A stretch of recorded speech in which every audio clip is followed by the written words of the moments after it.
അർത്ഥത്തിലും തള്ളിപ്പറയുന്നു. नमस्कार, आप देख रहे हैं प्रदेश का सबसे भरोसेमंद news channel India news Uttar Pradesh Uttarakhand.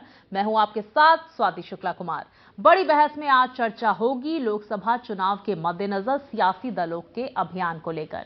दरअसल जैसे जैसे चुनाव नजदीक आ रहा है वैसे वैसे सभी सियासी दल अपने अपने कार्यक्रमों का आगाज कर रहे हैं और इसी क्रम में सीएम योगी ने मेरा माटी मेरा देश अभियान का शुभारंभ किया और कार्यक्रम को संबोधित करके एक बार फिर से राष्ट्र के मुद्दे पर बयान दिया है। क्या कहा है योगी आदित्यनाथ ने, सुनिए। कार्यक्रम मेरी माटी मेरा देश के कार्यक्रम का शुभारंभ हो रहा है। भारत की माटी को, अपनी धरती की माटी को लेकर के संकल्प के साथ जुड़ते हुए, पंच प्रणों के साथ जुड़ते हुए आगे बढ़ सके। जहां यह कार्य, वहीं धरती माता की सेहत को सुधारना है।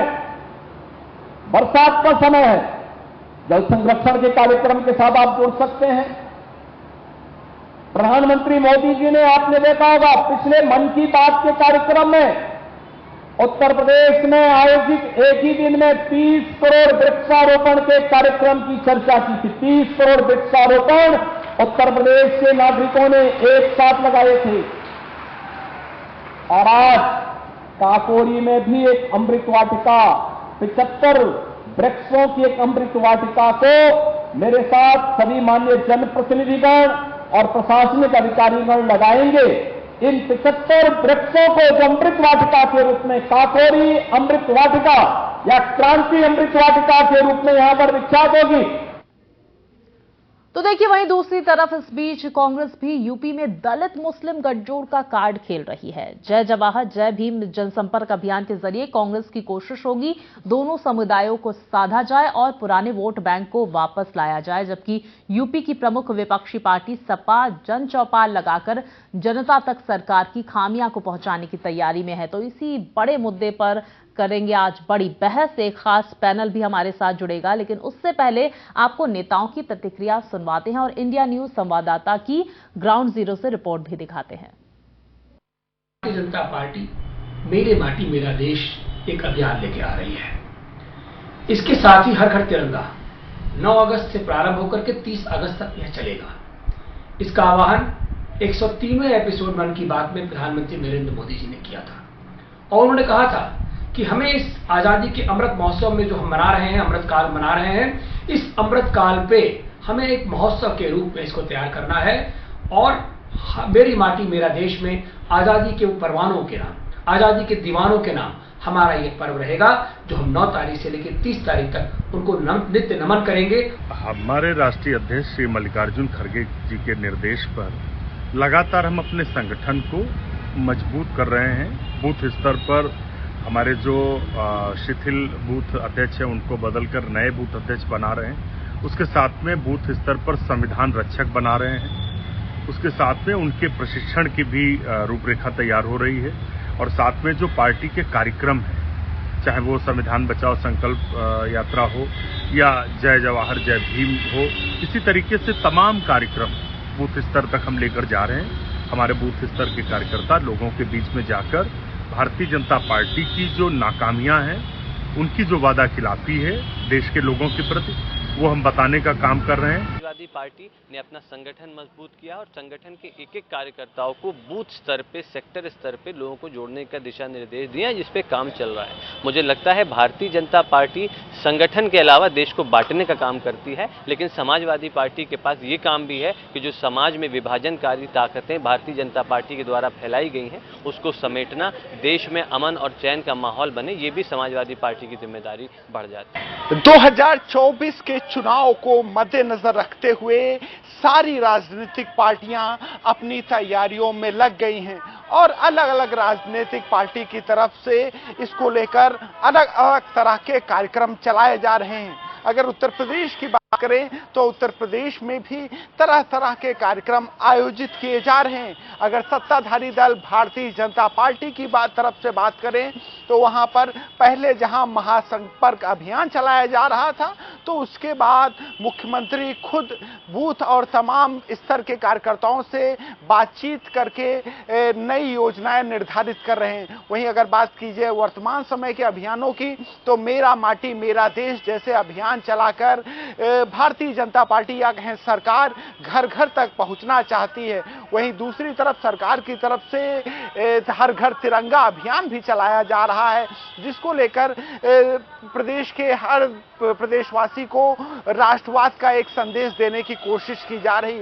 वहीं दूसरी तरफ समाजवादी पार्टी की तरफ से भी कई अभियान चलाए जा रहे हैं, जिनमें से आज यानी 9 अगस्त को क्रांति दिवस के मौके पर समाजवादी पार्टी की तरफ से 11 संकल्प लिए गए और उनका कहना है कि ये घर घर तक पहुंचाने हैं। वहीं अगर बात करें कांग्रेस की, तो कांग्रेस की तरफ से भी जय जवाहर जय भीम की थीम को लेकर कार्यक्रम चलाए जा रहे हैं और बूथ स्तर तक कार्यकर्ताओं तक पहुंचने का कोशिश की जा रही। तो कुल मिलाकर ये कहा जा सकता है कि उत्तर प्रदेश में राजनीतिक उठापटक जारी है और इसको लेकर अभियान की भी शक्ल अब दिखती हुई नजर आ रही है। लखनऊ से अरशद के साथ चंद्रमणि शुक्ला, इंडिया न्यूज। तो देखिए, चुनाव नजदीक है, हर कोई अपने अपने दांव खेल रहा है। दांव किसका सही बैठता है ये तो आगामी चुनाव में ही पता चलेगा। जनता किसको स्वीकार करती है वो तो देखा जाएगा। लेकिन फिलहाल देखिए, इस मुद्दे पर हमारे साथ चर्चा करने के लिए तमाम मेहमान भी जुड़ गए हैं। हमारे साथ दीपक बघेल साहब बीजेपी प्रवक्ता जुड़ गए हैं, दीपक रंजन साहब हमारे साथ सपा प्रवक्ता जुड़ गए हैं, साथ ही हमारे साथ सचिन रावत कांग्रेस प्रवक्ता, इसके साथ ही के विश्वेश्वर देव राव वरिष्ठ पत्रकार जुड़ गए हैं। आप चारों का मैं स्वागत करूंगी sir India news Uttar Pradesh Uttarakhand में। और सबसे पहले हम जाएंगे के दीपक रंजन जी। विश्वेश्वर जी आपके पास आऊंगी, मैं दीपक रंजन जी के पास जाऊंगी। मैं सबसे पहले देखिए दीपक रंजन जी, मेरा माटी मेरा देश, एक तरफ से ये कहा जा रहा है कि बीजेपी की तरफ से राष्ट्रवादी होने की छवि एक बार फिर से 2024 के चुनावों को लेकर यहां पर जनता के बीच साधी जा रही है। क्या कहेंगे इस पर आप सर? देखिए स्वाति जी, ये मेरी माटी मेरा देश, ये देश किसका नहीं है? अगर इस देश को अपना मानते तो देश का हिस्सा आज मणिपुर है। आज मणिपुर पिछले 4 महीनों से जल रहा है और इनके देश के प्रधानमंत्री जी उसकी सुध नहीं ले रहे हैं। लॉ एंड ऑर्डर पूरी तरीके से मणिपुर में ध्वस्त हो चुका है। एक तरफ से ये कहते हैं मेरी माटी मेरा देश, तो क्या मणिपुर को ये देश का हिस्सा नहीं मानते? देखिए, अभी ये जो तैयारी कर रहे हैं ये लोग और जनता के बीच में जाने का काम कर रहे हैं। देखिए, जनता ने इन्होंने कुछ किया होता। 6 साल से उत्तर प्रदेश में भारतीय जनता पार्टी की सरकार है और पिछले 9 साल से इनकी केंद्र में भारतीय जनता पार्टी की सरकार है। इन्होंने जनता के लिए क्या किया? स्वास्थ्य, शिक्षा, रोजगार, महंगाई की दिशा में इन्होंने कोई नियंत्रण करने का काम किया? स्वास्थ्य की दिशा में पूरी तरीके से उत्तर प्रदेश जो है वो पूरी तरीके से चरपराया हुआ है। लोगों को स्वास्थ्य सुविधाएं ठीक से नहीं मिल पा रही, महंगाई चरम पे है, ये किसी से छुपा नहीं है। शिक्षा की दिशा में आपने देखा कि ये नेशनल एजुकेशन पॉलिसी लेकर के आ रहे हैं। अरे जो एजुकेटेड लोग हैं उनको आप रोजगार देने की बात करिए। आज किस तरीके से सॉल्वर गैंग पूरी तरीके से हावी है, शिक्षा गैंग पूरी तरीके से हावी है, शिक्षा माफिया किस तरीके से हावी है। और नौकरियों, एक तो नौकरियां मिल नहीं रही, नौकरियों में जो वैकेंसीज निकालते हैं आधे ज्यादा पेपर उसमें लीक हो जा रहे हैं। बच्चे जाते हैं सेंटर पे एग्जाम देने और पता चलता है कि पेपर लीक हो चुका है। तो जो बच्चे जा रहे हैं एग्जाम देने, कोई यहां से बरेली जा रहा है एग्जाम देने, कोई सहारनपुर जा रहा है एग्जाम देने, कोई कानपुर जा रहा है एग्जाम देने, कोई देवरिया जा रहा है एग्जाम देने। किन संसाधनों से किस तरीके से पैसा रुपया जुटा करके एक तरफ तो बेचारे फॉर्म खरीदते हैं, फॉर्म भरते हैं, उसके बाद अपना किराया भाड़ा लगा करके वो जाते हैं, उनका समय और उनका पैसा बर्बाद होता है। बाद में पता क्या चलता है कि नियुक्ति जो है वो रद्द हो गई। फिर नए सिरे से जब आएगी तो फिर नए सिरे से फॉर्म भरे जाए, फिर नए सिरे से वो जाए, उनको सेंटर अलॉट हो। तो आज देखिए, आज उत्तर प्रदेश में कानून व्यवस्था से लेकर के सारी चीजें पूरी तरीके से चरमराई हुई हैं और 2024 के चुनाव में जनता इंतजार कर रही है इनको सबक सिखाने के लिए। दीपक बघेल साहब, देखिए दीपक जी ने जो जिक्र किया है और तमाम नाकामियां आपकी गिनाई है और ये कहा जा रहा है कि देखिए भाई, जन चौपाल के जरिए जो है वो आपकी जो तमाम नाकामियां हैं, जो जिनका जिक्र दीपक जी ने किया, वो जनता तक पहुंचाएंगे और वोट मांगे जाएंगे सपा की तरफ से। निश्चित ही स्वाति जी, मैं दीपक जी को ध्यानपूर्वक सुन रहा था और मैं ये जज नहीं कर पा रहा था कि वो 17 से लेकर 23 तक के कार्यकाल की बात कर रहे हैं या 12 से लेकर 17 तक की बात कर रहे हैं, क्योंकि ये सारा चीजें तो हमने उसी समय पर देखा था कि 12 से लेकर 17 तक किस प्रकार की दुर्दशा थी प्रदेश के अंदर, नकल माफिया किस प्रकार से हावी थे, किस प्रकार से आपने देखा होगा 5-5 मंजिला 4-4 मंजिला इमारतों के ऊपर चढ़ के 10वीं 12वीं के बच्चों को शुरू से ही उनके जो नशों में और उनकी शिक्षा के अंदर जहर घोल दिया जाता था, उनको नकल कराई जाती थी। ये किसी से छुपा नहीं है। वो दृश्य आज भी आप देखेंगे तो आर्काइव में स्पष्ट रूप से नजर आएंगे। उसके बाद किस प्रकार से नौकरियों के अंदर घालमेल हुआ करता था। आप इनके जितने भी भर्ती आयोग है, चाहे उच्च हो, चाहे माध्यमिक हो, चाहे बेसिक हो, उन सभी के जो अध्यक्ष है उन सबको कोर्ट के माध्यम से हटाना पड़ा था। अनिल यादव यूपीएससी के संघ लोक सेवक आयोग के अध्यक्ष, उनके साथ में क्या परिणाम आया, उनको भी हाई कोर्ट के फटकार के बाद हटाना पड़ा। 86 में से 56 एसडीएम एक ही जाति के बनाए जाते थे। नौकरियों के अंदर मेरिट की व्यवस्था की जाती थी। ये सारी व्यवस्था समाजवादी पार्टी के कार्यकाल की थी और दीपक रंजन जी उन्हीं का जिक्र कर रहे थे। सर आपको तो व्यवस्थाओं को बदलना चाहिए था ना सर, व्यवस्थाएं आप बदल देते। जब इतनी नाकामियां आपको दिखी थी तो व्यवस्थाएं आप बदल देते। हाँ स्वाति जी, क्यों महंगाई की मार इस वक्त जनता झेल रही है, क्यों बेरोजगारी यहाँ पर चरम पर है? लगातार पेपर लीक, लगातार भर्तियां कैंसिल, लगातार परीक्षाएं निरस्त, लगातार। चलिए दीपक रंजन जी जरा दीपक बघेल जी की पूरी बात सुन लेते हैं, फिर मैं आपके पास आऊंगी। रंजन साहब देखिए, दीपक बघेल जी को पूरा सुन लेते हैं। दीपक रंजन जी देखिए, एक एक करके सबको मौका दीजिए सर देखिए दीपक बघेल साहब को बोलने दीजिए। दीपक रंजन जी देखिए, दीपक बघेल साहब को बोलने दीजिए। सर आप सबका पक्ष नहीं रख पाएंगे। अब देखिए एक एक करके सबका पक्ष रखेंगे, एक साथ बोलेंगे तो आप अपनी बात नहीं रख पाएंगे सर। दीपक रंजन जी रुक जाइए सर। हमारे समय में तो ऐसा शिक्षा माफिया में नकल करने का काम किया हुआ है। चलिए दीपक रंजन जी, दीपक बघेल जी को सुन लेते हैं, मैं आपके पास आऊंगी सर। दीपक बघेल साहब को पहले सुन लेते हैं सर। एक एक करके बोलिए सर, एक एक करके बोलिए सर। जनता तक आपकी बात पहुंचनी चाहिए, ऐसे एक साथ बोलेंगे तो कैसे बात पहुंच पाएगी? मैं आपके पास आऊंगी रंजन साहब। स्वाति जी देखिए, गुमराह कौन कर रहा है, ये जनता देख रही है। दीपक रंजन साहब देखिए, सर मैं आपसे रिक्वेस्ट कर रही हूँ सर देखिए एक एक करके बोलेंगे, जनता तक आप तक की बात जाएगी, हमारे तक आपकी बात जाएगी, लेकिन आप ऐसे एक साथ बोलेंगे तो नहीं बात जाएगी सर। दीपक बघेल सर को मैंने सवाल पूछा है सर, उनको बोलने दीजिए। दीपक रंजन साहब ऐसे मत कीजिए सर। दीपक रंजन साहब देखिए, बघेल साहब को बोलने दीजिए। रंजन साहब बघेल साहब को बोलने दीजिए, मैं आपके पास आऊंगी सर, मैं आपके पास आऊंगी। बघेल साहब को बोलने दीजिए सर, ये सब मत कीजिए सर। दीपक रंजन साहब, बघेल जी आप बोलिए। सब कुछ मिल जाएगा। 6 साल से सरकार टीटी का परीक्षा, बिजली विभाग की परीक्षा, कितनी परीक्षा बताइए ना, आपके यहाँ कितनी परीक्षाओं के बारे में जिक्र करूँ? आप तो किस तरह की चाल नहीं चलाए। दीपक रंजन सर देखिए सर, डिबेट की मर्यादा बनाए रखिए सर। अभी हमारे साथ 2 और गेस्ट हैं, हम उनके पास भी जाएंगे, लेकिन दीपक बघेल साहब को बात पूरी करने दीजिए सर। आप क्यों नहीं बोलने दे रहे हैं उनको सर? दीपक रंजन साहब देखिए, सबसे पहले सवाल मैंने आपसे किया था, आपका पक्ष जाना था, अब मैं उनसे सवाल कर रही हूँ, उनको बोलने दीजिए सर। देखिए हम जिक्र करेंगे, हम आपकी बात रखेंगे सर, एक एक करके सब लोग बोलेंगे, तब तो हम तक और दर्शकों तक आपकी बात पहुंच पाएगी। दीपक रंजन साहब आप किसी को बोलने क्यों नहीं दे रहे हैं? दीपक रंजन सर आप किसी को बोलने क्यों नहीं दे रहे हैं सर? दीपक रंजन साहब आप बोलने दीजिए, दीपक बघेल साहब को बोलने दीजिए, मैं आपके पास आऊंगी। आप क्यों, आप थोड़ा sir. Deepak Ranjan sir please sir मैं आपसे रिक्वेस्ट कर रही हूँ सर, एक एक करके बोलेंगे। हमारे साथ 2 और गेस्ट हैं, पक्ष रखने दीजिए अपना, मैं आपके पास आऊंगी। दीपक बघेल साहब आप अपनी बात पूरी करें।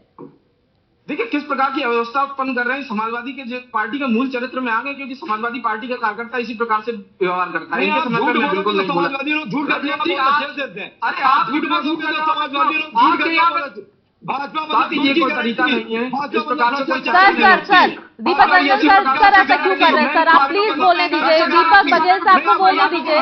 रंजन साहब चलिए, मैं आप दोनों के पास आऊंगी, मैं जाऊंगी वरिष्ठ पत्रकार के पास। सर देखिए के विश्वेश्वर राव जी, देखिए किस तरह से यहाँ पर डिबेट में चर्चा होनी चाहिए और यहाँ पर लड़ाई झगड़ा शुरू हो रहा है, कोई किसी को बोलने नहीं दे रहा है। जनता तक इनकी बात नहीं जाएगी तो कैसे भाई, हम तक इनकी बात नहीं जा रही, जनता तक कैसी बात जाएगी? आरोप और प्रत्यारोप का दौर जारी है सर। वही स्ट्रैटेजी किस तरह की तमाम पार्टियों की देख रहे हैं सर। एक तरफ कांग्रेस का भी मैं जिक्र करना चाहूंगी कि जय जवाहर जय भीम के तहत देखिए दलित और मुस्लिम वोट को साधने की कोशिश की जाएगी। व्यवहार को प्रदर्शन कर रहे हैं आप, अपने मूल समाजवादी व्यवहार का प्रदर्शन। सर आप दोनों के पास में आऊंगी, दोनों दीपक के पास में आऊंगी। पहले मैं के विश्वेश्वर देव राव के पास पहुंच जाऊंगी। सर ऐसे मत कीजिए सर, वरिष्ठ पत्रकार है, उनको बोलने दीजिए सर, उनका पॉइंट ऑफ व्यू हम सुन लेते हैं जरा, फिर मैं आप दोनों के पास आऊंगी। सर आप बोलिए। राव साहब। श्रुति, ये तो मैं दोनों दीपक भाइयों को जानता हूं मैं दोनों से सिर्फ एक बात कहना चाह रहा हूं, यहाँ सांसदीय चुनाव की बात हो रही है, विधानसभा चुनाव की बात नहीं हो रही है, लोकल बॉडी इलेक्शन की बात नहीं हो रही है। तो थोड़ा मुद्दे सोच समझ के बताएं। अभी जो राजनीतिक परिदृश्य है, एनडीए बनाम इंडिया देश में ये हो रहा है। यहाँ यूपी में एक अखिलेश यादव जी ने, समाजवादी पार्टी ने सिर्फ एक बात कही है पूरे इंडिया के गठबंधन में कि जिस राज्य में जो पार्टी मजबूत हो उसका समर्थन बाकी सारी विपक्षीय पार्टियां करें। हाँ। या चर्चा इस बात पे होनी चाहिए, दीपक रंजन साहब को इस बात पे जवाब देना चाहिए, क्या वो इस कांग्रेस के साथ कांग्रेस के कैंडिडेट को समर्थन देंगे? दूध के जले छाछ भी फूक फूक के पी रहे हैं, अखिलेश जी ने तो मना कर दिया है, तो इस बात का जवाब दे पहले।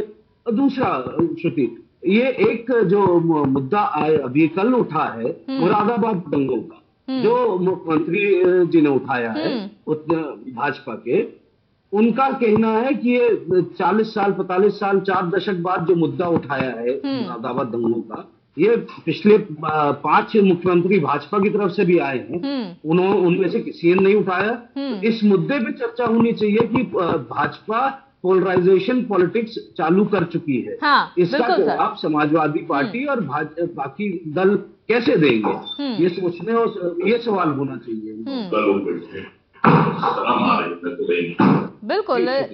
बिल्कुल देखिए सर, ये सवाल होना चाहिए और इस पे चर्चा होनी चाहिए, लेकिन दोनों दीपक जो है वो मौका ही नहीं दे रहे हैं एक दूसरे को। तो चलिए छोड़िए, आप लोगों को ही बोलने का मौका नहीं दे रहे हैं। चलिए हम कांग्रेस प्रवक्ता के पास भी रुक करते हैं। सर मैं आपके पास आऊंगी। सचिन जी देखिए, मैं ये समझने की कोशिश करूंगी, बिल्कुल आपकी आवाज आ रही है सर, समझने की कोशिश करूंगी कि उत्तर प्रदेश में कांग्रेस की रणनीति क्या होगी। जिक्र किया राव साहब ने कि क्या जो कांग्रेस है वो बैकफुट पर सपा के पीछे रहेगी या फिर फ्रंट फुट पर आप खेलेंगे और दलित मुस्लिम वोट बैंक को साधने की जो कोशिश है जय जवाहर जय भीम के अंतर्गत, क्या कहेंगे सर इस पर आप?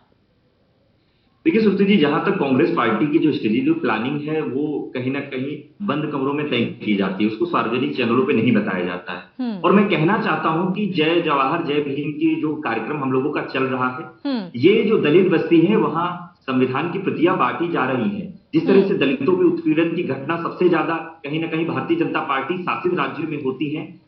उत्तर प्रदेश में आपने देखा होगा पिछले कार्यकाल में हाथरस की घटना हुई, उम्भा की घटना हुई है, कानपुर की घटना हुई है, सहारनपुर की घटना हुई, ऐसी तमाम घटनाएं हुई हैं जहां पे दलितों के साथ उत्पीड़न हुआ है। तो मैं कह सकता हूं कि इसी प्रारूप में कांग्रेस पार्टी के प्रदेश अध्यक्ष श्री बृजलाल खाबरी जी भी पूरे उत्तर प्रदेश में संविधान बचाओ कार्यक्रम कर रहे हैं और लगातार जो भारतीय जनता पार्टी के द्वारा संविधान पे आक्रमण किया जा रहा है, संविधान को कमजोर किया जा रहा है, लोकतंत्र को कमजोर किया जा रहा है, उसको जनता के सामने जाकर के उजागर कर रहे हैं। मैं कहना चाहता हूं कि ये चुनाव बड़ा ही महत्वपूर्ण है और इस चुनाव को जीतने के लिए जो इंडिया ने पूरा जोर लगाया है, जिस तरह से लगातार जो भारतीय जनता पार्टी की जो कुनीतियां रही है, उससे बेरोजगारी बढ़ी है, नफरत की सियासत बढ़ी है, हिंसा बढ़ी है और मैं कह सकता हूं कि जो महंगाई बढ़ी है उससे जो हमारा मिडिल क्लास है, गरीब तबका है, वो परेशान हो चुका है, तबाह हो चुका है। और जीएसटी और नोटबंदी से जो हमारे जो छोटे उद्योग थे वो कहीं ना कहीं वो बंद होते जा रहे हैं। तो मैं कह सकता हूं कि आज जो है जनता जो है वो परिवर्तन के मूड में है और निश्चित तौर पे जहां तक हमारा जो अभी तक जो समाजवादी पार्टी और आरएलडी जो हम लोगों की बैठक में शामिल हुई है, कर्नाटका में भी, महाराष्ट्र में हम लोगों की बैठक होगी, तमाम जगह हम लोगों की बैठक होगी, लेकिन आज जो भी दल भारतीय जनता पार्टी के खिलाफ लड़ाई लड़ सकते हैं वो कांग्रेस पार्टी के साथ आ सकते हैं। मैं कहना चाहता हूं कि ये चुनाव संविधान को बचाने का है, लोकतंत्र को बचाने का है। जिस तरह से श्री राहुल गांधी जी को आपने देखा है कि राहुल गांधी जी की बढ़ती लोकप्रियता से मोदी जी व भारतीय जनता पार्टी घबराई थी, डरी थी, इस वजह से उनके खिलाफ ये षड्यंत्र था। लेकिन आज मैं कह सकता हूं कि जिस तरह से संविधान और लोकतंत्र जिंदा है तो उनको सजा में जो बरी हुआ उसके बाद में कहीं ना कहीं भारतीय जनता पार्टी बैकफुट पे नजर आई। तो मैं कह सकता हूं कि आज सदन में श्री राहुल गांधी जी ने मणिपुर का जिक्र किया, मणिपुर के बारे में चर्चा की, लेकिन प्रधानमंत्री जी क्यों बच रहे हैं? मणिपुर में घटना होती, हरियाणा में घटना होती, अब क्या भारतीय जनता पार्टी के जहां जहां शासन वाले सरकारें वहां इस तरह की घटनाएं होंगी? घटनाएं होने से कहीं ना कहीं जो 2 भागों में आप डिवाइड एंड रूल करने का कार्यक्रम कर रहे हैं, ये जनता को पता है, जनता जानती है। जब चुनाव आते हैं तब इस तरह की चीजें आप करते हैं, एक दूसरे को लड़ाने की सियासत करते हैं, ध्रुवीकरण की सियासत करते हैं, जाति उन्माद फैलाते हैं। बिल्कुल, देखिए लड़ाने की सियासत होती है, ध्रुवीकरण की सियासत हो रही है, और देखिए लेकिन पार्टियां लगता है भूल जाती हैं कि जनता सब जानती है।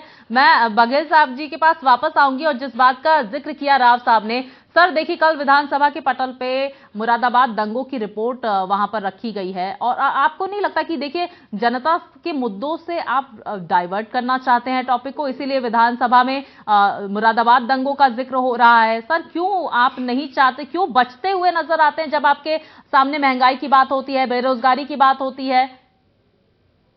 देखिए स्वाति जी, निश्चित रूप से आपने कल विधानसभा का सत्र देखा होगा, तो हमने महंगाई पे भी जवाब दिया और रोजगार के ऊपर भी जवाब दिया, और पूर्ण रूप से जवाब दिया, और सदन के पटल पर है, आप जाकर उसे चेक भी कर सकते हैं। हम किसी भी सवाल से नहीं बच रहे। हम जब चुनाव के अंदर जाते हैं अपनी योजनाओं को लेकर जाते हैं, हम विकास के मुद्दों को लेकर जाते हैं। पर आज जिस प्रकार से जो एनवायरमेंट क्रिएट किया जा रहा है, ये अपीजमेंट की राजनीति करने वाले लोग, नेपोटिज्म की राजनीति करने वाले लोग, करप्शन की राजनीति करने वाले लोग, आज जिस प्रकार से जो प्रोपेगेंडा और एजेंडा रख रहे हैं, विशेष दृष्टि से पीड़ित ये लोग लगातार एक विशेष दृष्टिकोण के साथ में काम कर रहे हैं। आपको अगर महिला अपराध के खिलाफ बात करनी है तो आपको संपूर्ण भारतवर्ष के अंदर बात करनी चाहिए। हम तो स्वागत करते हैं, हमने तो बहस के लिए समय भी दिया। हमने तो इनसे बाद में लोकसभा के स्पीकर ने तो ये भी कह दिया कि आप 2 घंटे से ज्यादा, 2.5 घंटे से ज्यादा आपको जितना समय चाहिए उतने समय चर्चा कीजिए, परंतु ये अड़े हुए हैं प्रधानमंत्री जी पर। देखिए वो जो अधिकार क्षेत्र में आता है वो गृह मंत्री के क्षेत्र में आता है, परंतु ये बात नहीं करेंगे जब कांग्रेस की कमाल की बात है दीपक जी, प्रधानमंत्री को चुन के किसने भेजा? प्रधानमंत्री को चुन के किसने भेजा? मणिपुर में वोटों की फसल काटने के लिए प्रधानमंत्री जाकर के वोट मांग सकते हैं, लेकिन मणिपुर का मां नहीं बोलते हैं। 38 सेकंड में आप प्रेस कॉन्फ्रेंस करके राजस्थान छत्तीसगढ़ का जिक्र करते हैं, लेकिन मणिपुर का जिक्र नहीं करते। मणिपुर में प्रधानमंत्री मौन क्यों है, ये लगातार सवाल उठ रहे हैं। लेकिन सर हम एक बार फिर से मुद्दे पर आएंगे सर, और मैं आप तीनों से एक शॉर्ट कमेंट लूंगी, मेरे पास वक्त की कमी है। सचिन जी अपनी बात पूरी कीजिए बहुत शॉर्ट में। सर अपनी बात पूरी कीजिए, मैं दीपक रंजन के पास फिर जाऊंगी। सचिन जी चर्चा नहीं करते और आप केवल बघेल साहब देखिए बिल्कुल आपने महत्वपूर्ण बात कही है, लेकिन मुझे लगता है सचिन जी इस पे कुछ बोलेंगे। सर मेरे पास वक्त की बहुत कमी है, इस पे प्रतिक्रिया दीजिए आप शॉर्ट में बहुत, फिर मैं दीपक रंजन साहब के पास और राव साहब के पास जाऊंगा। और आपके दर्शकों से ये पूछना चाहता हूँ, प्रधानमंत्री जी जब मणिपुर जाते हैं विधानसभा के चुनाव में, वोटों की फसल काटने के लिए जाते हैं, जब मणिपुर में चिल्लाने वाली सियासत जो है ये काम क्या करें यहाँ बैठ के? यहाँ वायलेंस क्या फैलाइए? मणिपुर में आपने वायलेंस फैलाया, हरियाणा में वायलेंस फैलाया, इंडिया न्यूज़ बैठ करके वायलेंस क्या फैलाइए? आप जैसे लोग देखिए आप उनके राज्य गिनवाइए, वो आपके राज्य गिनवाइए, यही तो पॉलिटिक्स हो रही है ना, यही तो राजनीति हो रही है, फिर तो चलता रही है। सर चलिए दीपक रंजन साहब मैं आपको थोड़ा बताऊंगी। सर बहुत कम शब्दों में आपकी प्रतिक्रिया दीजिए। सचिन जी देखिए मेरे पास वक्त की कमी है, दीपक बघेल साहब वक्त की कमी है, मैं शॉर्ट में आप लोग का कमेंट लूंगी। दीपक रंजन साहब का मैं रुक करूंगी। सर बहुत कम शब्दों में अपना प्रतिक्रिया दीजिए अपनी। सर किस तरह का अभियान आप करने वाले हैं आगामी चुनावों को देखते हुए, क्या साधने की कोशिश?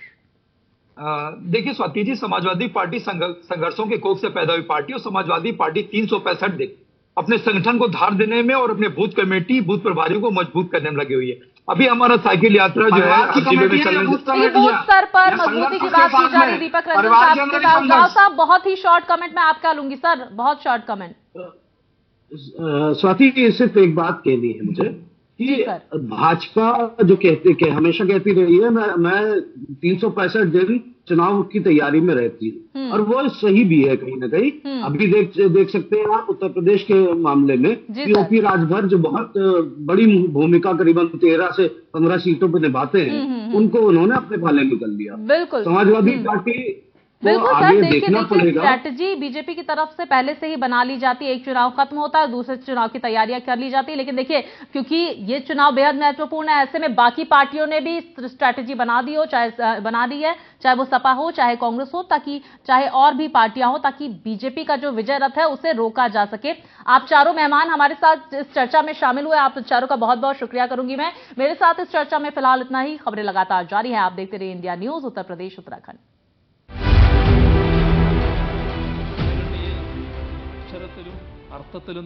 राशि की स्कूल फीस, घर का किराया, कितनी जिम्मेदारियां हैं सर पे। तुम तो टर्म लाइफ इंश्योरेंस लिए बिना ही चले गए। पॉलिसी बाजार में 1 करोड़ का टर्म लाइफ इंश्योरेंस सिर्फ 430 रुपए महीने से शुरू।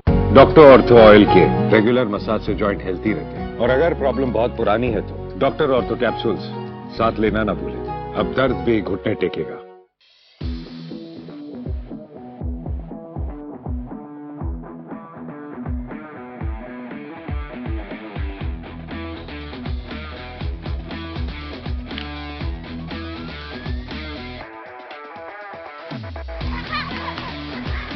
मैं चाहना कि खिडारी ਜਿਹੜੇ ਨੇ ਜਦੋਂ ਖੇਡ ਰਹੇ ਹੋਣ ਉਹਨਾਂ ਨੂੰ ਕੋਈ ਘਰ ਦੀ ਚਿੰਤਾ ਨਾ ਹੋਵੇ, ਉਹਨਾਂ ਨੂੰ ਆਪਣੇ ਪਰਿਵਾਰ ਦੀ ਆਰਥਿਕਤਾ ਦੀ ਚਿੰਤਾ ਨਾ ਹੋਵੇ, ਤਾਂ ਉਹ ਵਧੀਆ ਖੇਡਣਗੇ। ਬਾਕਸਿੰਗ ਦੇ ਆਧਾਰ ਤੇ ਮੇਰੀ ਬੇਟੀ ਨੇ ਸਾਡੀ ਜ਼ਿੰਦਗੀ ਸਾਰੀ ਬਦਲ ਕੇ ਰੱਖਤੀ। ਨਵੀਂ ਸਰਕਾਰ ਤੋਂ ਸਾਨੂੰ ਆਸ ਆ, ਭਗਵੰਤ ਮਾਨ ਜੀ ਨੇ ਪਿੱਛੇ ਵਤਨ ਪੰਜਾਬ ਗੇਮਾਂ ਕਰਾਈਆਂ, ਸਾਡੇ ਵੀ ਬੱਚਿਆਂ ਦੇ ਮੈਡਲ ਆਏ ਆ, ਕਾਫੀ 11 골ਡ ਆਏ ਸਾਡੇ। ਭਗਵੰਤ ਮਾਨ ਜੀ ਵੀ ਸਪੋਰਟਸ 'ਚ ਵਧੀਆ ਰੁਚੀ ਰੱਖਦੇ, ਜਿਵੇਂ ਉਹ ਖੁਦ ਵੀ ਵਾਲੀਬਾਲ ਦੇ ਪਲੇਅਰ ਰਹੇ ਹਨ। ਸਾਨੂੰ ਆਸ ਆ ਵੀ ਉਹ ਪਲੇਅਰਾਂ ਦੀ ਉਹ ਸਥਿਤੀ ਨੂੰ ਜਾਣਦੇ ਆ ਵੀ ਕਿਵੇਂ ਇੱਕ ਨੋਰਮਲ ਘਰ 'ਚੋਂ ਉੱਠ ਕੇ ਬੰਦਾ ਗੇਮ 'ਚ ਆਉਂਦਾ, ਗਰੋ ਕਰਦਾ।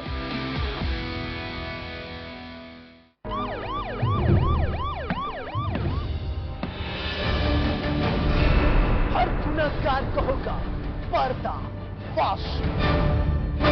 डर के साए में अपराधी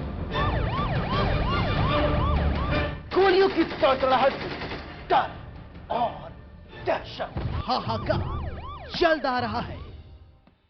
दुनिया में कुछ लोग कहते हैं और कुछ लोग करते हैं।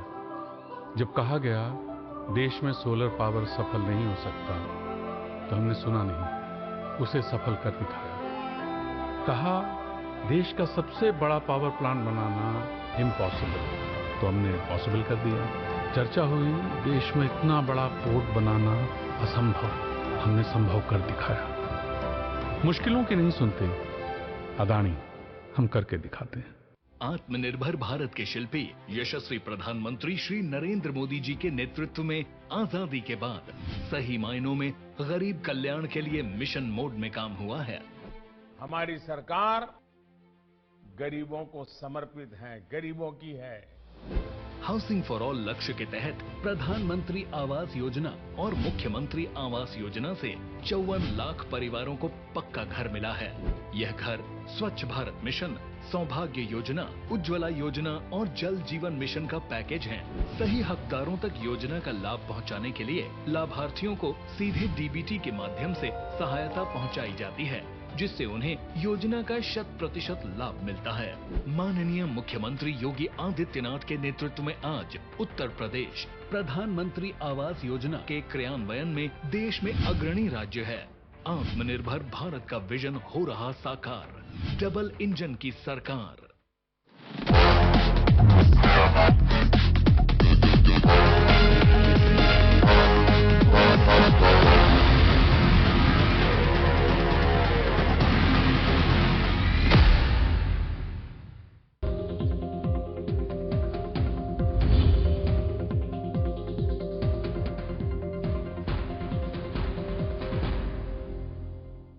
बड़ी खबर के सह प्रायोजक हैं MDH किचन किंग मसाला, बनाए हर डिश को खास लाइक मैजिक। असली मसाले सच सच MDH। उत्तराखंड में बाढ़ और बारिश से त्राहिमाम। हल्द्वानी में मूसलाधार बारिश से बेकाबू हालात, 150 से ज्यादा लोगों का रेस्क्यू। उत्तरकाशी में सड़कों पर सैलाब।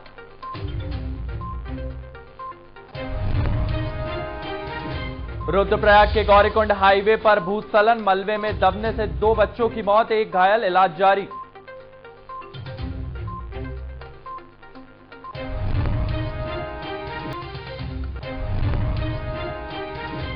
नमस्कार, मैं आयुष पाल, इंडिया न्यूज पर आपका स्वागत करता हूं। बुलेटिन की शुरुआत करते हैं। उत्तराखंड से बड़ी प्रशासनिक फेरबदल देखने को मिला है। 2 IAS और 52 PCS के तबादले। नवनीत पांडे चंपावत के DM बनाया गया है। यह बड़े फेरबदल देखने को मिले हैं। उत्तराखंड में यह बड़ा प्रशासनिक फेरबदल देखने को मिला है। विशाल मिश्रा से MNA रुद्रप्रयाग का चार्ज हटा है।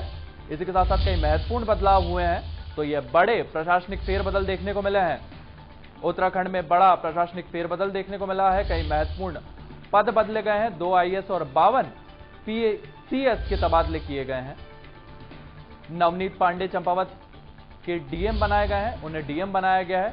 दीपेंद्र नेगी हरिद्वार के ADM बनाए गए हैं। विशाल मिश्रा से MNA रुद्रपुर का चार्ज हटा है। तो ये महत्वपूर्ण बदलाव। इसी खबर को लेकर अभिषेक हमारे साथ मौजूद हैं। अभिषेक, ये बड़ा फेरबदल देखने को मिला है।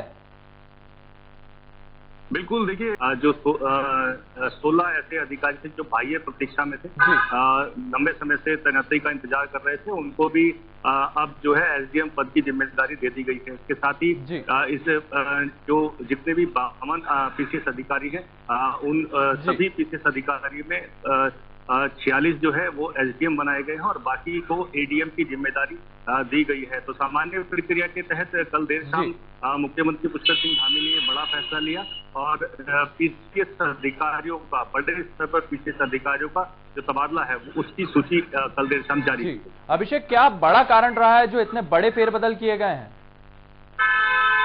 देखिए, लंबे समय से तो कई पीसीएस अधिकारी ऐसे थे, हाल ही में हमने देखा कि आईएएस अधिकारियों के तबादले हुए, लेकिन पीसीएस अधिकारियों के तबादलों की सूची थी वो जारी नहीं की गई थी।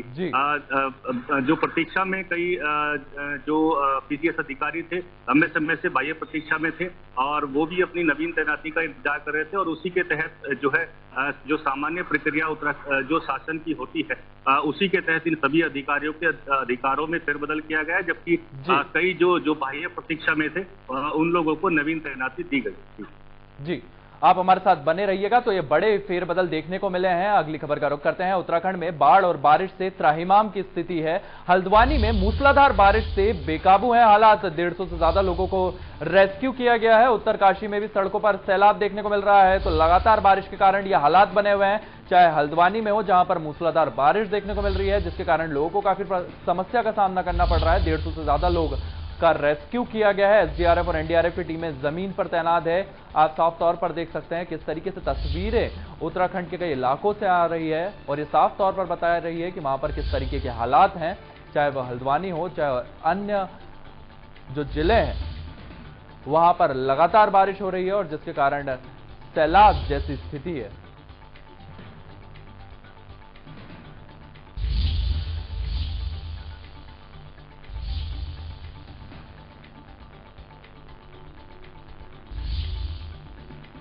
हल्द्वानी में भी मूसलाधार बारिश से हालत बेकाबू है।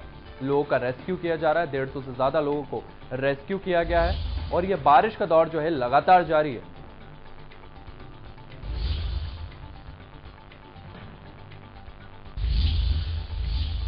इसी खबर को लेकर हमारे संवाददाता अभिषेक कुमार हमारे साथ मौजूद है। अभिषेक, लगातार ये जो बारिश है ये लगातार जारी है। एसडीएफ और एनडीआरएफ की जो टीमें हैं वो जमीन पर किस तरीके का काम कर रही है, किस तरीके से लोगों को रेस्क्यू किया जा रहा है? बिल्कुल, देखिए, बारिश के कारण पूरे जो प्रदेश है वो प्रभावित है। पूरे प्रदेश में बारिश का जो कहर है वो लगातार जारी है। कल अगर 24 घंटे की बात की जाए तो हल्द्वानी में सबसे ज्यादा दिक्कत जो है वो सामने आई है। लोगों की परेशानी वहां पर बड़ी है। खासतौर पे अगर देखा जाए तो जो हल्द्वानी से नैनीताल जो मार्ग है उस मार्ग पर करीब 6-6, 7-7 फीट तक पानी जो है वो भर गया है। काफी लोगों को परेशानी हुई। इसके बाद प्रशासन ने जो एसडीआरएफ एनडीआरएफ की जो टीमें हैं लगातार, क्योंकि रेस्क्यू के लिए उन टीमों को लगाया गया है, स्थानीय प्रशासन की टीमें भी जो ग्राउंड स्तर पर काम कर रही हैं। तो जैसे ही हल्द्वानी में स्थिति बेकाबू हुई उसके बाद जो आसपास के प्रभावित गांव थे, करीब 150 से 200 ऐसे लोग थे जो वहां पर फंसे हुए थे, उनको तत्काल रूप से वहां से निकालने का काम शुरू कर दिया गया था। ये रेस्क्यू जो है करीब 3 से 4 घंटे ये रेस्क्यू चला। उसके बाद वहां से करीब 150 लोगों को रेस्क्यू कर लिया गया। इसके साथ ही हल्द्वानी के साथ साथ अगर बात करें और भी इलाकों की, तो कोटद्वार भी सबसे ज्यादा प्रभावित रहा। एक और अभी मालन नदी पर एक पुल कुछ दिन पहले टूट गया था। अब एक बार फिर कल देर रात की घटना है, एक और पुल टूटने की वहां पर खबर है। कई लोगों के फंसे होने की भी खबर थी। इसके साथ ही गौरीकुंड में एक बार फिर मलबा आने से 2 जो बच्चे हैं उनकी मौत, साथ ही एक बच्ची जो है उसकी हालत जो है गंभीर है, इलाज की जो है जिला अस्पताल में चल रहा है। तो कह सकते हैं कि बारिश का जो तांडव है वो पूरी तरह से जो प्रदेश है उसमें हावी है और साथ ही अगर अगले कुछ दिनों की बात की जाए तो हालात ऐसे ही बने हुए हैं। फिलहाल ऐसी कोई राहत जो है मौसम विभाग ने ये राहत की बात कोई नहीं का पूर्वानुमान नहीं दिया है। तो कह सकते हैं कि बारिश का कहर आने वाले दिनों में भी लोगों की परेशानी बढ़ा सकता है। और आने वाले दिनों में और भी लोगों को जो सतर्क रहने के लिए चेतावनी भी मौसम विभाग की तरफ से जारी की है। अभिषेक, सरकार और प्रशासन की व्यवस्था कैसी है इस वक्त? जिस तरीके से लगातार बारिश हो रही है, हमने पुष्कर सिंह धामी के भी दौरे देखे हैं, तो सरकार की जो व्यवस्थाएं हैं वो जमीनी स्तर पर किस तरीके से दिख रही हैं? देखिए, ग्राउंड स्तर पर अगर बात करें तो जो जिस तरह की चौकसी, जिस तरह की व्यवस्था प्रशासन की तरफ से, सरकार की तरफ से बनाई गई है, वो उसी के हिसाब से जो है काम भी किया जा रहा है, रेस्क्यू किए जा रहे हैं। तो कह सकते हैं कि व्यवस्था तो चाक चौबंद है, लेकिन सबसे ज्यादा दिक्कत आती है जब किसी तरह का कोई रेस्क्यू चल रहा है और मौसम जो है उसमें खलल डालता है।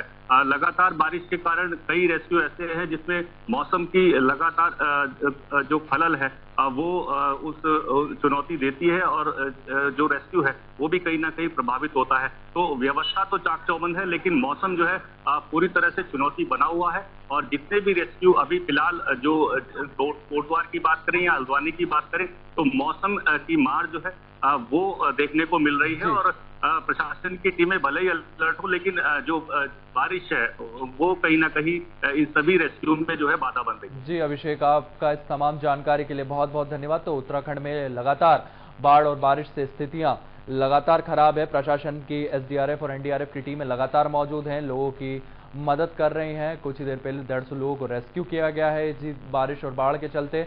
और कई जिलों में ये बाढ़ और बारिश का तांडव जो है ये लगातार चल रहा है। लोगों को हिदायत दी जा रही है कि वह अपने घर में रहें। भारी बारिश के चलते नदी नाले लगातार उफान पर हैं।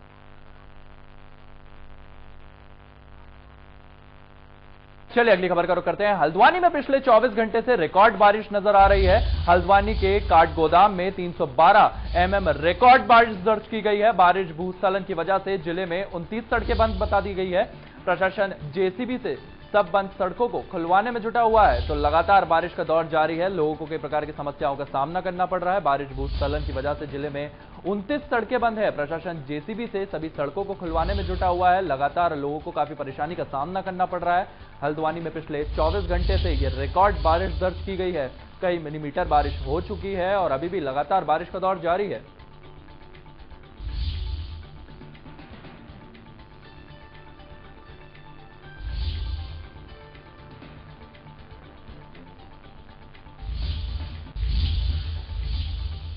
चलिए अगली खबर का रुख करते हैं। हल्द्वानी में 3 घंटों की मूसलाधार बरसात से शहर में तांडव मचा रखा है। जगह जगह जल भराव और बरसाती नहर ओवरफ्लो होने से कई स्थानों पर लोगों के घरों में पानी घुस गया है। खासकर काठगोदाम में कलसिया नाले के कहर से लोगों को डरा रखा है। इसके बहाव ने लोगों को कई हद तक डरा रखा है। सूचना मिलते ही एसडीएम मनीष कुमार टीम के साथ मौके पर पहुंचे हैं और तत्काल वहां पर फंसे 150 लोगों को रेस्क्यू कर सुरक्षित स्थान पर पहुंचाया है। तो हल्द्वानी में लगातार बारिश का तांडव चल रहा है, लगातार बारिश का दौर जारी है। कलसिया नाले के किनारे से लोगों का रेस्क्यू किया गया है। लगातार 150 लोग जो थे यहां पर फंसे हुए थे, जिनका रेस्क्यू किया गया है। देखिए, अभी कलसिया और अकसिया पूरे उफान पर है और कलसिया में जो नाले के किनारे बसे हुए लोग थे, लगभग 100 से 150 लोगों को पुलिस की सहायता से उनको वहां से निकाला गया है और कुछ को जो है मस्जिद में और कुछ लोगों को काठगोदाम के इंटर कॉलेज में रखा गया है। उनके भोजन आदि का प्रबंध किया गया है, पानी आदि की व्यवस्था की जा रही है। इसके अतिरिक्त शहर में जगह जगह जलभराव है और जगह जगह से सूचनाएं प्राप्त हो रही हैं। अलग अलग टीमें हम लोगों के द्वारा लगाई गई हैं जो अलग अलग क्षेत्रों में दौरा कर रही हैं और जिसको जैसी सहायता की आवश्यकता है उसको सहायता उपलब्ध करा रहे हैं। चलिए अगली खबर का रुख करते हैं। चमोली से यह बड़ी खबर सामने आ रही है। भूस्खलन जद में पंगने गांव में दर्ज किया गया है। दर्जनों परिवार बेघर होने के कगार पर हैं। गांव के ठीक ऊपर से हो रहे भूस्खलन से स्कूल, मंदिर, 2 गौशाला और 2 दुकानें क्षतिग्रस्त हो गई है। तो लगातार भूस्खलन का दौर ये लगातार चमोली में जारी है। भूस्खलन की जद में ये गांव है, जिसके चलते इन गांववासियों को काफी समस्या का सामना करना पड़ रहा है। स्कूल, मंदिर, 2 गौशाला, 2 दुकान क्षतिग्रस्त हो चुकी हैं और लगातार खतरा बना हुआ है। दर्जनों परिवार बेघर होने की कगार पर हैं, क्योंकि ये भूस्खलन का जो दौर है ये लगातार जारी है। बड़े बड़े पत्थर आकर गिर रहे हैं, जिसके कारण कई किलोमीटर तक ये नुकसान देखने को मिल रहा है। कई घर क्षतिग्रस्त हो गए हैं, दर्जनों परिवार बेघर होने की कगार। चलिए वक्त तो चला एक छोटे से ब्रेक का। बने रहिए इंडिया न्यूज के साथ।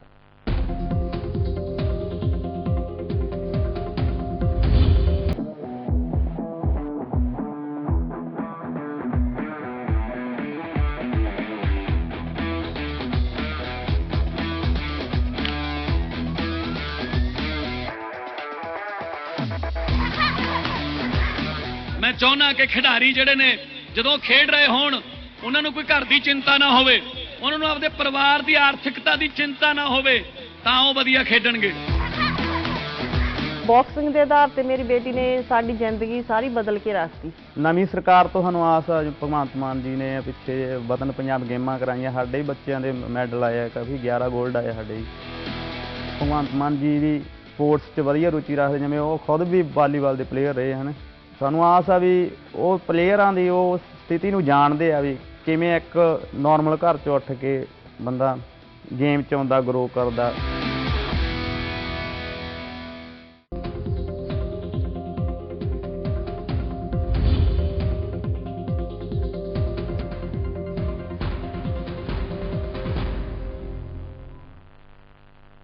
ब्रेक के बाद आपका एक बार फिर स्वागत है। खबरों की दुनिया में आगे बढ़ते हैं। रुद्रप्रयाग के गौरीकुंड में एक बार फिर भूस्खलन के चलते 2 बच्चों की मौत हो गई है, जबकि एक बच्ची घायल बताई जा रही है, जिसे अस्पताल में फिलहाल इलाज चल रहा है। बता दें कि गौरीकुंड में 23 लोगों के मलबे में दबने की घटना को 5 दिन ही हुए थे और एक बार फिर से एक नेपाली परिवार के 3 बच्चे मलबे में दबने की घटना सामने आई है। गौरीकुंड पुलिस, एनडीआरएफ के साथ साथ एक स्थानीय लोगों की मदद से बचाव कार्य को अंजाम दिया जा रहा है। यह बचाव कार्य लगातार जारी है। रुद्रप्रयाग गौरीकुंड हाईवे पर यह भूस्खलन हुआ है। रुद्रप्रयाग में यह भूस्खलन की जो चीजें हैं लगातार देखने को मिल रही है। नेपाली परिवार के 3 बच्चे इसमें फंसे हैं। 5 दिन पहले ही मलबे में दबे थे 23 लोग। इसके बाद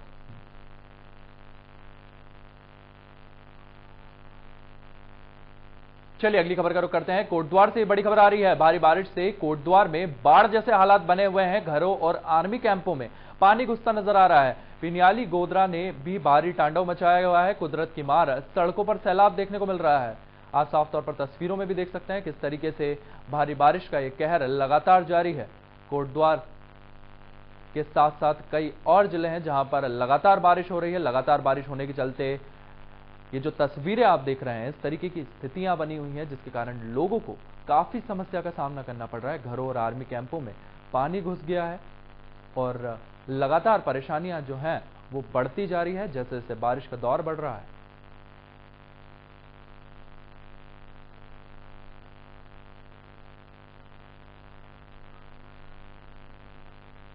चलिए अगली खबर का रुख करते हैं। पौड़ी से यह बड़ी खबर आ रही है। तेज रफ्तार कार अनियंत्रित होकर खाई में गिरी है। हादसे में 3 लोगों की मौके पर मौत हो गई है। एक लापता बताया जा रहा है। एसडीआरएफ की टीम लापता युवक की तलाश में लगातार जुटी हुई है।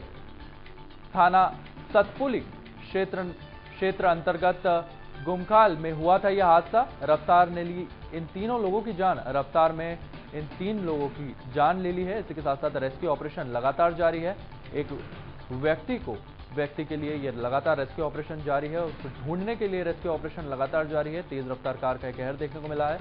अनियंत्रित होकर यह खाई में गिरी थी, जिसके बाद हादसे में 3 लोगों की तो मौके पर मौत हो गई है। एक व्यक्ति लापता बताया जा रहा है। इसे खाली हुई थी यह सीट और लगातार इस सीट पर चुनावी सरगर्मी भी नजर आ रही है।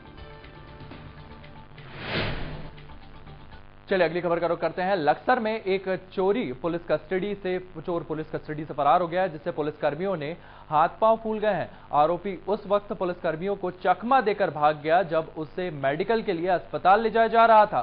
हालांकि चंद घंटों बाद युद्ध स्तर पर चली कार्बिंग के बाद, पूछताछ के बाद और ढूंढने के बाद खानपुर क्षेत्र से चोर को दबोच लिया गया है। पुलिस के मुताबिक प्रकरण में लापरवाही को लेकर एसएसपी द्वारा जांच के भी आदेश जारी कर दिए गए हैं। अभियुक्त के विरुद्ध मुकदमा भी दर्ज कर दिया गया है।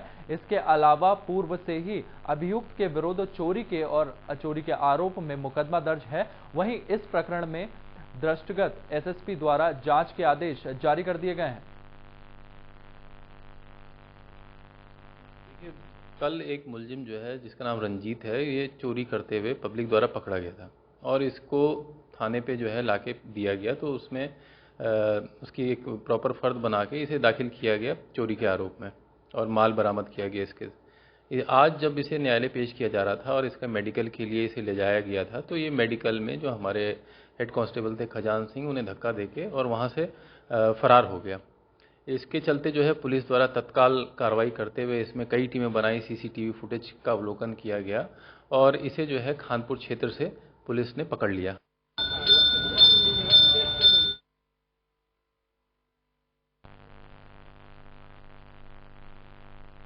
चलिए फिलहाल इस बुलेटिन में इतना ही। आप बने रहिए इंडिया न्यूज के साथ।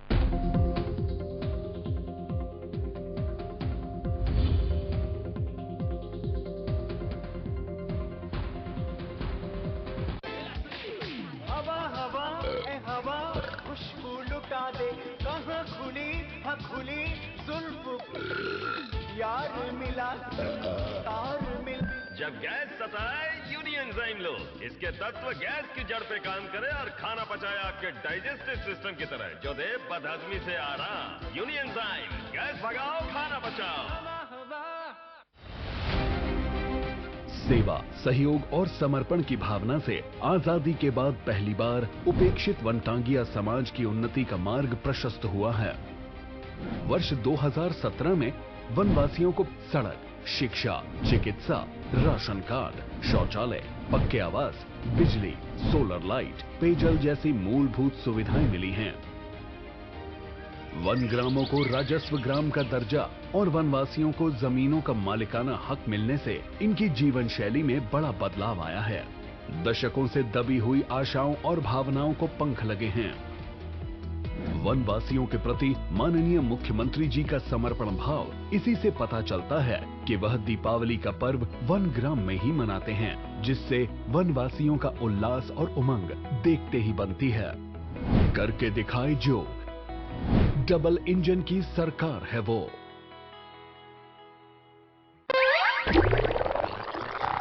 तीखी मिर्ची।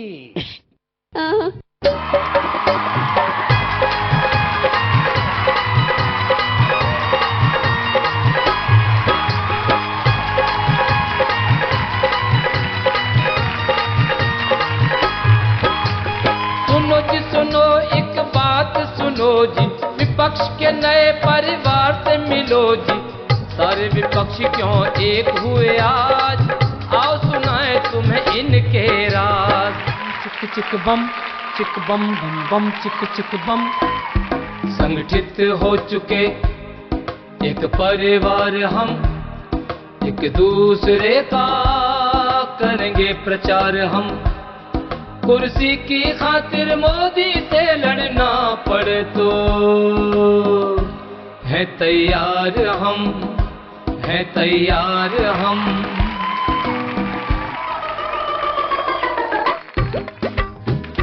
राहुल जी दाढ़ी कटवाओ, जल्दी से दुल्हा बन जाओ। राहुल घोड़ी पर चढ़ जाएंगे, हम सब बाराती बन जाएंगे। विपक्ष को मिलेगा दमदार दूल्हा, क्यों भाई दीदी? नानार भैया। अरे क्यों भाई छोटू? नानार भैया।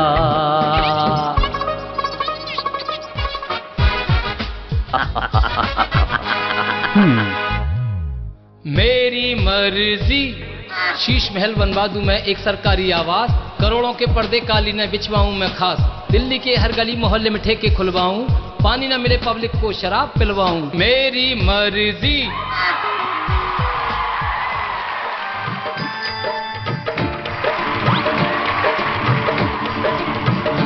हाल क्या है अखिलेश का न पूछो सनम, घोटाले में नाम आना गजब ढा गया।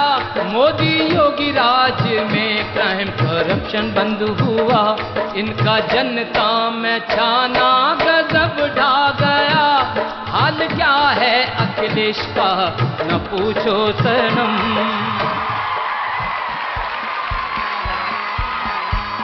जम्मू कश्मीर के अंदर अलगाववाद का रहा नहीं डर, आतंक पे कसा शिकंजा 370 को खत्म कर। करप्शन के केस में ऐसा घिरा कोई रहम न खाए हम पर। अब्दुल्ला मुश्किल में खड़ा, सब साथ लड़ो करो अपना भला।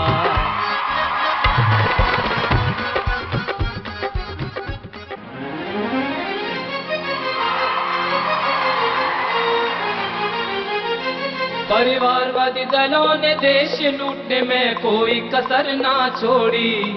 2024 फिर इन्हें हराएगी मोदी अमित की जोड़ी। हो